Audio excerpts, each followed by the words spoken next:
Europe 1 Info. 13h-15h, Mickaël Dorian. Et c'est l'heure de vos grands entretiens politiques de l'après-midi sur Europe 1. J'ai le plaisir d'accueillir Éric Chall, délégué national de l'UDI et premier adjoint du 8e arrondissement de Paris. Bonjour. Bonjour. Un hommage rendu aujourd'hui à Montauban au sergent-chef Florian Montorio, tué samedi dans une embuscade au sud du Liban, une attaque attribuée par la France et l'ONU au Hezbollah. Une cérémonie solennelle avait lieu, présidée par la ministre des Armées Catherine Vautrin. Hier, la France a perdu un deuxième soldat français de la FINUL au Liban, le caporal-chef Anissé Girardin, mort des suites de ses blessures. Il avait été blessé samedi dans la même embuscade. Sur France Info, Jean-Noël Barrot, aujourd'hui, a parlé de crime de guerre. C'est un crime de guerre que de s'en prendre à des casques bleus qui sont des soldats de la paix, qui sont là pour faire baisser le niveau de tension, pour limiter le niveau des hostilités, et dans le cas de la FINUL plus particulièrement, pour participer à un processus de paix permettant le désarmement du Hezbollah, le retrait d'Israël du territoire libanais et le retour des personnes déplacées. Jean-Noël Barrot, interrogé sur France Info. Éric Chall, c'est un crime de guerre aujourd'hui, la mort de 2 soldats français en service dans le cadre de leur mission au sein de la FINUL ? Bien sûr, ce sont exactement les mots. Je reprends absolument les mots du ministre, mais c'est le droit international. Absolument. Je suis de génération de la guerre en Yougoslavie, où on avait une force d'interposition, c'est la division Salamandre à l'époque. Si les casques bleus sont la cible de belligérants, c'est effectivement un crime de guerre, il n'y a aucun autre mot pour le qualifier. Sauf, est-ce que ça ne veut pas dire aussi que la France, finalement, aujourd'hui, est ciblée délibérément dans ce conflit ? Alors, ce serait participer à une escalade, je ne veux pas avoir l'air d'être dans une forme de déni. Je crois que la France, c'est 10% des troupes dans la FINUL. On a 750 soldats sur place, sur à peu près 7500 présents. C'est pas la France qui est ciblée dans cette opération, c'est la communauté internationale. C'est pour ça que je reprends les mots du ministre, parce que c'est un crime de guerre, c'est un crime contre la paix, c'est un crime contre la communauté internationale, plus généralement contre tout ce sur quoi on se bat et on défend. C'est existentiel. Pour moi, à l'échelle du XXe siècle et aujourd'hui du XXIe siècle, il y a la question du droit international. On voit aujourd'hui qu'il est battu en brèche par tout le monde, y compris par ceux qui ont été les principaux acteurs de la constitution de ce droit international, les États-Unis en tête. J'ai grandi dans un monde où les États-Unis, c'était le gendarme du monde, derrière lesquels on s'appuyait, qui faisait parapluie, bouclier, paravent pour l'Occident et pour le monde.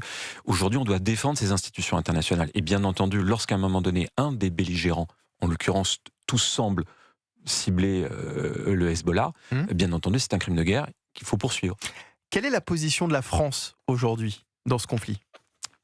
C'est une force d'interposition. Je crois que position constante depuis longtemps. Quand vous n'êtes pas directement belligérant, mais que vous êtes quand même concerné. En fait, la France est concernée dans ce conflit. C'est pas parce que c'est à quelques milliers de kilomètres de nous qu'on n'est pas concerné. Quand on dit qu'aujourd'hui le détroit de Hormuz a une incidence directe sur nous, je ne reprends aucun des mots de votre oratrice précédente, mais ce qui se passe en Ukraine a une incidence directe sur nous. À partir du moment où nous sommes partie prenante. Donc c'est normal que lorsque nous sommes des Occidentaux, lorsqu'on croit au droit international, lorsqu'on croit à une communauté internationale supérieure aux intérêts particuliers des États, c'est normal d'être investi dans cette mission collective. C'est le rôle de la France, c'est son honneur d'y participer, pas en tant qu'État, en tant que membre de cette communauté internationale. 3 soldats français au total ont été tués depuis le début de ce conflit dont on n'est pas réellement partie prenante aujourd'hui. Nous ne sommes pas en guerre. C'est effectivement les mots du chef de l'État depuis le 28 février dernier, depuis le début de ces opérations, de cette guerre menée par les États-Unis et Israël contre le régime islamique d'Iran. Mais toujours est-il qu'aujourd'hui, 3 soldats français en service ont été tués dans le cadre de ce conflit. Est-ce qu'à un moment donné, ça ne doit pas changer notre vision, notre stratégie sur ce qui se joue actuellement dans cette région ? Il y a 2 choses différentes dans ce que vous dites. D'abord, si vous me permettez de répondre aux deux points différents, parce qu'ils sont très différents. Le premier point, c'est la question du coût. C'est vrai qu'aujourd'hui, on vit dans une société où le coût humain d'un conflit devient de plus en plus dur à admettre.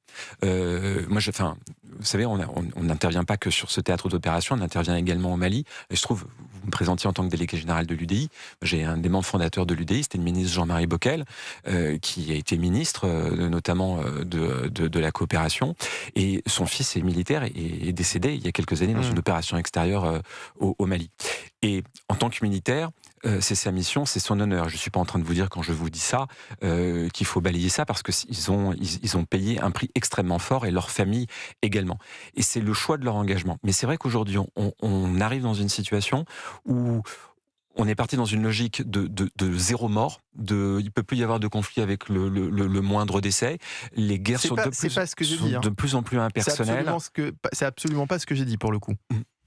Enfin, je veux dire, évidemment que c'est dramatique ce qui s'est passé, et on pourra même d'ailleurs s'interroger sur le fait qu'après 3 soldats tués dans ce conflit, aucun de ces soldats n'ait reçu d'hommage aux invalides. Ça aussi, c'est une question qu'on peut se poser. Ce n'était pas forcément le cas lorsque des soldats français avaient été tués, par exemple, en Afghanistan. Ça aussi, c'est effectivement un autre sujet. Mais lorsqu'on dit que la France n'est pas belligérante dans ce conflit aujourd'hui, on peut aussi s'interroger sur ce qui se passe aujourd'hui dans la tête du régime islamique d'Iran.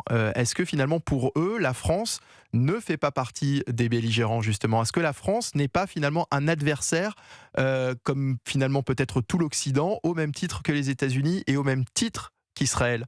J'entends que la question que vous posez, mais à partir du moment où on a mis en place une force d'interposition qui est la FINUL, qui préexiste d'ailleurs bien avant au conflit. Ça, c'est pour la frontière Israël-Liban. Hein. Voilà. À partir du moment où on a cette force qui est là, parce que 3 soldats français en force d'interposition sont tués, la France se transforme à ce moment-là en belligérant, c'est-à-dire choisit un camp. C'est-à-dire quel camp, en l'occurrence? Mais c'est les 3, voilà, c'est 2 soldats français de la FINUL, un soldat français qui a été tué, lui, il a été tué à Erbil, dans le Kurdistan irakien. On a une mission à réaliser dans cette région. D'ailleurs, le ministre l'a indiqué, et vous-même vous l'avez rappelé. La mission, c'est de pacifier cette zone. Et donc, c'est pas de devenir un belligérant. C'est pas de nous-mêmes de choisir une cible et de devenir combattant. Dans ces cas-là, vous n'êtes plus dans une force d'interposition. Vous participez à un conflit avec l'éradication. Nos soldats peuvent être visés et finalement, on rentre pas en guerre. Jamais. C'est pas du tout ce que je vous dis. Nous sommes venus en tant que force d'interposition. Pas en tant que. C'est pas le territoire national qui est agressé. On a des Français qui, dans une opération internationale, décident d'intervenir pour devenir des arbitres d'un conflit. Quel est le but du jeu? Le but du jeu, c'est de pacifier la zone, c'est d'éradiquer le Hezbollah, première étape. Deuxième étape, une fois qu'il est éradiqué, qu'on puisse enfin retrouver les frontières naturelles où Israël quitte cette partie du territoire qu'elle n'a pas à occuper. Et troisième volet, mais tout ça va de pair, renouer des institutions réellement démocratiques au Liban qui puissent enfin avoir leur direction et donner le sens qu'ils veulent à leur fonctionnement.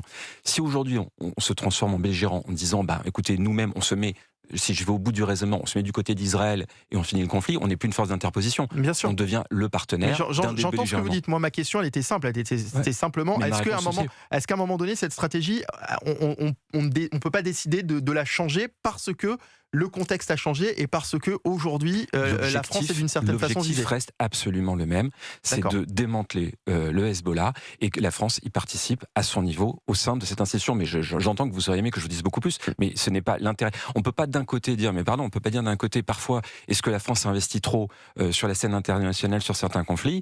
Parce que quand on a 3 morts, et en même temps se dire, puisqu'on a 3 morts, on doit devenir nous-mêmes un belligérant. Ce serait vraiment une erreur. Et je crois vraiment au fonctionnement de nos institutions internationales. Je crois qu'elles sont à défendre aujourd'hui. Et aujourd'hui, elles se disloquent, elles se démantèlent. Et on doit plutôt défendre ce qui a bien fonctionné au XXe siècle, plutôt que de partir dans une espèce de loi du plus fort, où chaque armée irait sur un théâtre d'opération, plus pour défendre ses intérêts économiques d'ailleurs, que pour défendre une zone, une région du monde. Sur la scène nationale à présent, Bruno Retailleau était en déplacement à Nanterre. Ce matin, le patron des Républicains, candidat à la prochaine élection présidentielle, s'est rendu dans le quartier Pablo Picasso, plaque tournante du trafic de drogue et épicentre des émeutes de l'été 2023, après la mort du jeune Naël. Bruno Retailleau y a dévoilé une partie de son programme pour lutter contre le narcotrafic. Je vous propose de l'écouter.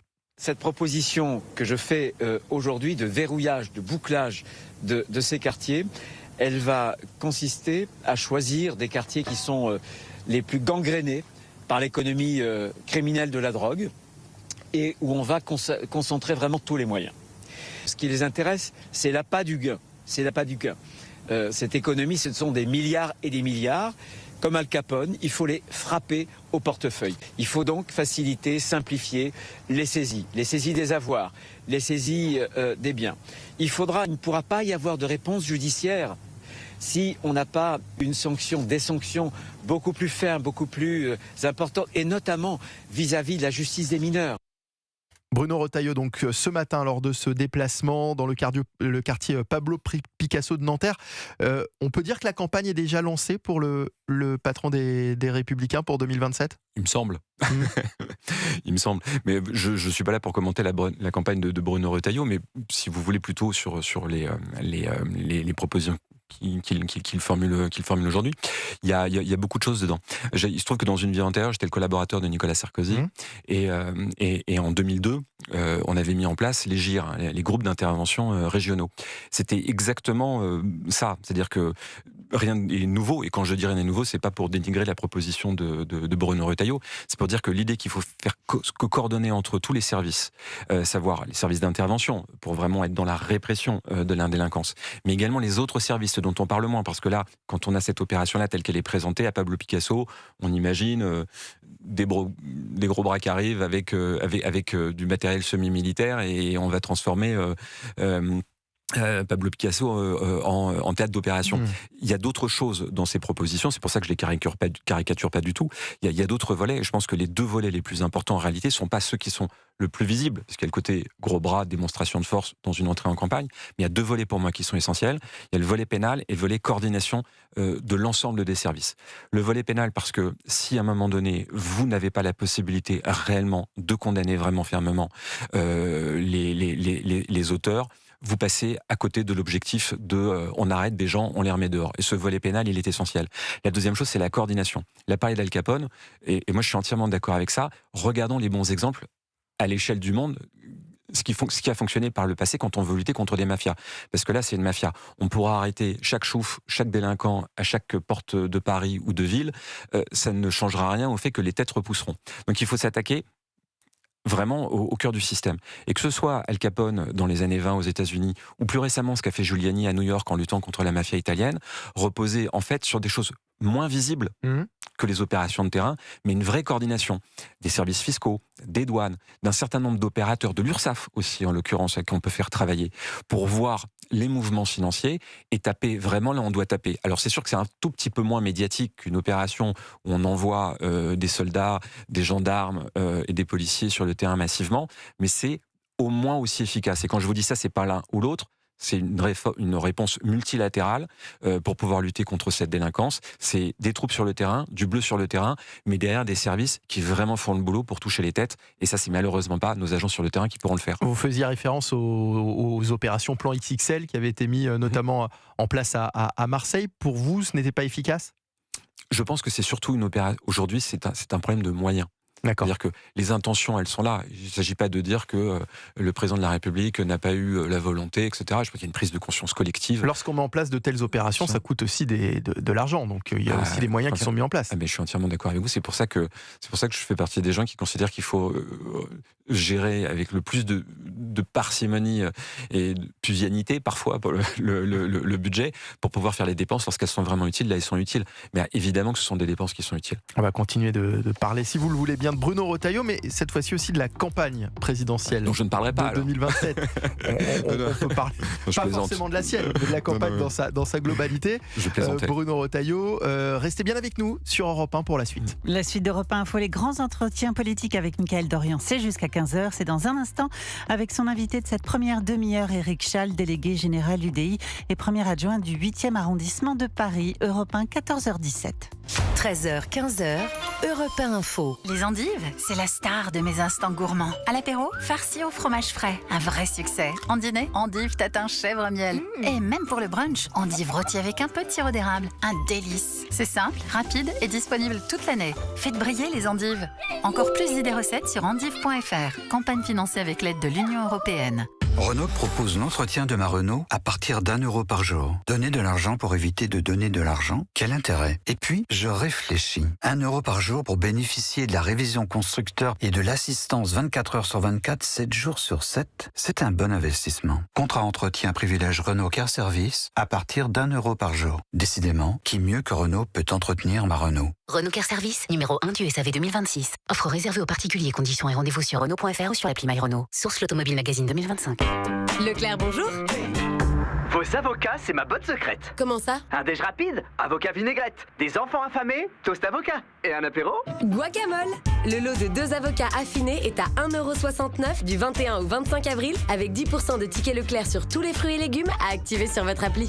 Chez Leclerc, le goût du frais, ça se défend tous les jours. Soit 85 centimes la pièce du lot indivisible, variété As, catégorie 1, calibre 203-243 grammes, origine Pérou, Afrique du Sud et autres pays. Modalité magasin et drive participants sur www.e.leclerc.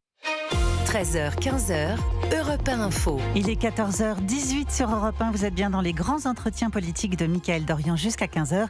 Et notre invité du jour, Éric Chall, délégué général UDI et premier adjoint du 8e arrondissement de Paris. On va continuer à parler de Bruno Retailleau avec vous, désigné ce week-end candidat des Républicains pour la prochaine élection présidentielle par un vote en ligne des militants, des Républicains. Qu'en est-il de ceux qui pensent qu'une primaire ouverte, élargie, aurait été un meilleur choix, qu'aujourd'hui la droite et le centre, finalement, vont se retrouver peut-être divisés sur certains sujets?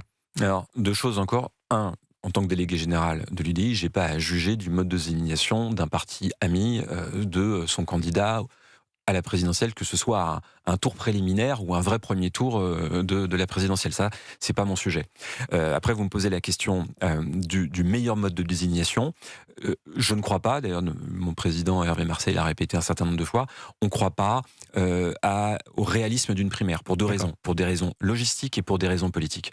Pour des raisons logistiques, je vous ai dit tout à l'heure que dans une vie antérieure, j'avais travaillé avec l'ancien président de la République. Il se trouve que la primaire de 2016, je l'ai organisée. 10 000 bureaux de vote, les centaines, les milliers de personnes qu'il faut mettre en œuvre pour réaliser ça sur le terrain. On a mis 1 an et demi pour le faire. Donc il est absolument illusoire d'imaginer qu'on pourrait matériellement faire une vraie primaire sérieuse dans ces délais. Donc vous ne croyez pas à un débat élargi de la droite et du centre? Et le deuxième sujet, c'est la question de l'opportunité politique de la primaire.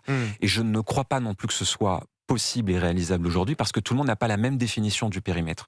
C'était simple en 2016. C'était la primaire de la droite et du centre. Tout le monde disait la même chose et on savait ce que ça voulait dire. Pour moi, ce périmètre-là, ça va de Retailleau à Renaissance. Pour d'autres personnes, c'est pas ça. Bruno Retailleau lui-même, on voit bien qu'il a l'intention de faire changer le barycentre sur lui-même de son socle électoral, donc de parler un peu plus à droite que la droite et le centre actuel, et de parler un peu moins à Renaissance. À l'inverse, Gabriel Attal vous explique qu'on peut aller jusqu'au centre-gauche, mais pas prendre tous les républicains, dont certains ne correspondraient pas à son critère. Donc quand vous n'avez pas déjà le même périmètre de base, définir une compétition pour choisir le meilleur candidat de cet espace politique-là, ça n'existe pas. Moi, j'ai ma définition de cet espace, c'est les LR, c'est le Modem, c'est l'UDI, c'est Horizon, c'est Renaissance. Mais je ne suis pas sûr que tous les participants dans cet espace aient le même périmètre. Donc moi, ce à quoi je crois, c'est une finule, une force d'interposition où les chefs politiques sont là à essayer de trouver les règles du jeu qui fassent qu'on ne franchisse pas la ligne rouge et qu'on ait un processus de décantation entre nous pour qu'à la fin, il y en ait un seul sur la grille de départ. Et le à la fin, c'est pas forcément aujourd'hui. Je vois bien que dans une guerre interne républicain, certains essayent de décrédibiliser la démarche de Bruno Retailleau en disant oui, mais il empêche un rassemblement possible. Je comprends la partition qu'est la leur. Et quand je dis ça, je n'y suis ni pour ni contre. Encore une fois, c'est pas mon sujet. En revanche, moi, ce qui m'importe, c'est qu'à la fin, il n'y ait qu'un seul candidat de tout cet espace politique-là. À la fin, c'est 1 mois avant le... La fin, c'est qu'il y en ait un, quel que soit le temps de décantation. Vous savez, en foot, pardon pour la métaphore, mais souvent, c'est au dernier moment que les problèmes se règlent. Le mercato, ça se termine le 30 janvier, et donc c'est le 30 janvier à 23h59 que les derniers contrats sont signés. Ce qui m'importe, c'est qu'en février, on ait un candidat. Quoi qu'il en soit, vous pensez que c'est possible? Je crois que c'est possible, mais je crois que c'est pas en formulant des occasions. Vous pensez qu'on peut arriver à finalement à faire abstraction d'abord des clivages sur certains sujets, même vous parlez de partis amis, mais même entre partis amis, il y a aussi des clivages, il y en a même au sein d'un même parti. Vous pensez qu'on peut aussi faire abstraction des égos? Parce que les égos, ils sont aussi importants aujourd'hui dans ce sujet de la prochaine présidentielle. Je pense qu'en mai 2026, on ne peut pas faire abstraction des égos. Et les ambitions, vous savez, on a une trentaine de candidats à la présidentielle. Sur 68 millions d'habitants, finalement, ça fait que 1 par tranche de 2 millions d'habitants. C'est beaucoup et en même temps, c'est pas énorme en termes d'ambition.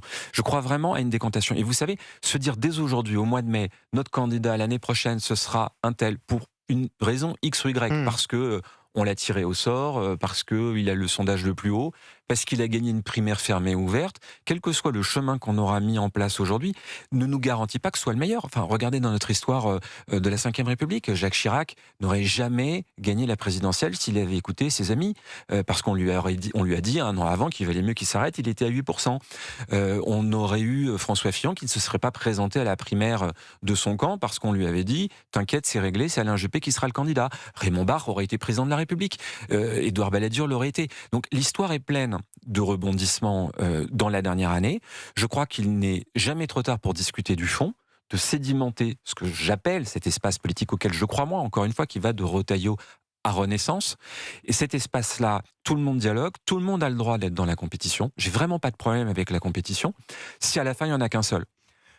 Je voulais vous parler d'un autre candidat, ou alors pas encore candidat, puisqu'il dit qu'il n'a pas encore pris sa décision, c'est Gabriel Attal. Vous allez me dire aussi que c'est un parti ami et que vous ne pouvez pas en parler. Je viens de vous le dire, je le mettais dans le quand je dis de Retailleau à Renaissance, ça englobe bien entendu Gabriel Attal. C'est pareil, vous n'allez pas vouloir commenter. Mais non, c'est tellement un ami que j'aurais adoré qu'il soutienne également notre liste municipale à Paris. Donc je crois, quand on est divisé, on perd toujours. Moi, ce que je veux éviter, c'est un duel au deuxième tour entre la gauche radicale et un candidat issu de la droite radicale. Et voilà. Il le fera peut-être, surtout qu'il a dit qu'il n'avait pas encore pris de décision. À la fin, il y aura, je le souhaite, on se battra, nous, en tout cas à l'UDI, pour qu'il n'y ait qu'un seul candidat de ce socle commun. Et je ne sais pas encore qui sera le meilleur d'entre eux, mais je trouve pas mal ça, encore une fois, qu'à un an de la présidentielle, on se dise qu'on regarde sur le présentoir, les gens font un tour de chauffe. Bruno Retailleau est candidat, elle démarre. Gabriel Attal va démarrer un Tour de France. Mais c'est très bien. Enfin, moi, j'ai pas de problème avec ça, encore une fois. Si tout le monde est sur la même photo à l'arrivée.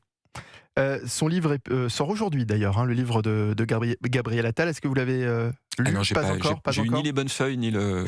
Donc on n'est pas suffisamment amis pour que j'ai lu le livre. Absolument. Je vous propose d'écouter le président de la République, Emmanuel Macron, qui s'est exprimé justement au sujet du livre de Gabriel Attal et de son ambition pour 2027. Je lis tous les livres qu'on m'envoie. J'achète. Non, pas encore, mais c'est normal. Mais là, vous parlez plus de politique que de littérature, non? Ça enclenche une démarche. Bien sûr. La distinction. Il y a 10 ans, j'ai fondé un parti. J'ai à cœur que ce mouvement politique continue à porter des idées et qui pousse des talents. Ça doit être lui qui peut porter. Ça me semble logique. Ça semble logique. Bah oui. Oui. Moi, je suis pour que ça continue à avancer, vous savez, que ça vive au-delà. Voilà, vous voyez, même le président de la République n'a pas encore lu le livre. Gabriel Attal qui a déclaré « Je pense savoir comme il faut présider la France ».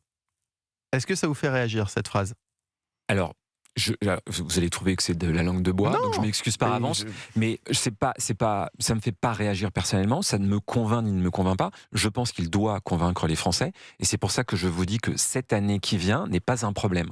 Que Bruno Retailleau présente son projet aux Français en disant « je veux », il a donné son radicalisme raisonnable, ou je ne sais plus comment il l'a qualifié, que Gabriel Attal nous dise « je crois savoir comment présider la France », j'ai pas de raison d'en douter, mais c'est pas moi qu'il faut convaincre, c'est les Français.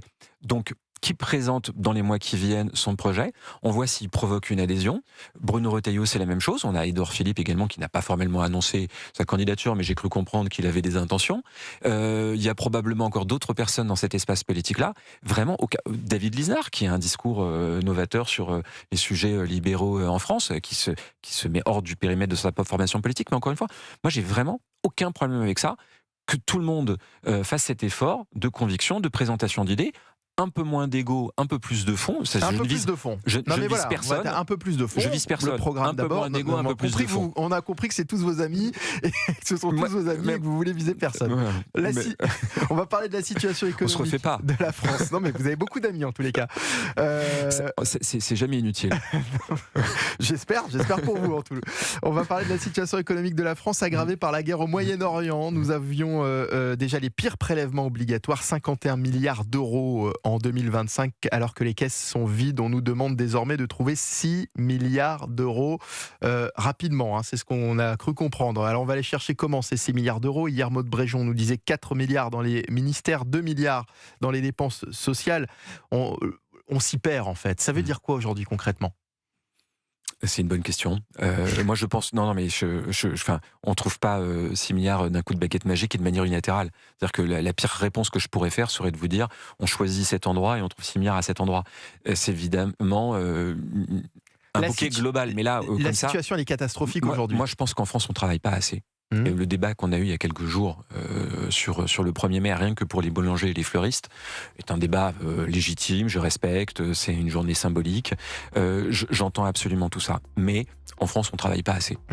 Et le meilleur moyen de trouver déjà de l'argent, c'est de permettre aux gens de travailler, de libérer l'activité économique, et vous engrangerez à ce moment-là des dividendes pour l'État. Vous faites de l'emploi, ça fait moins de charges sociales pour l'État, et c'est un cercle vertueux. Moi, c'est ce à quoi je crois. Mais vous ne trouvez pas 6 milliards là-dessus du jour au lendemain. Mais c'est le chemin vers lequel on doit tendre. Prioritairement, pour moi, c'est ça. Et donc, à l'inverse, tout ce qui va asphyxier le travail va dans le mauvais sens. Merci beaucoup. Éric Schall, délégué général UDI, vice-président de la commission sécurité et aide aux victimes de la région Île-de-France. Merci à vous d'avoir été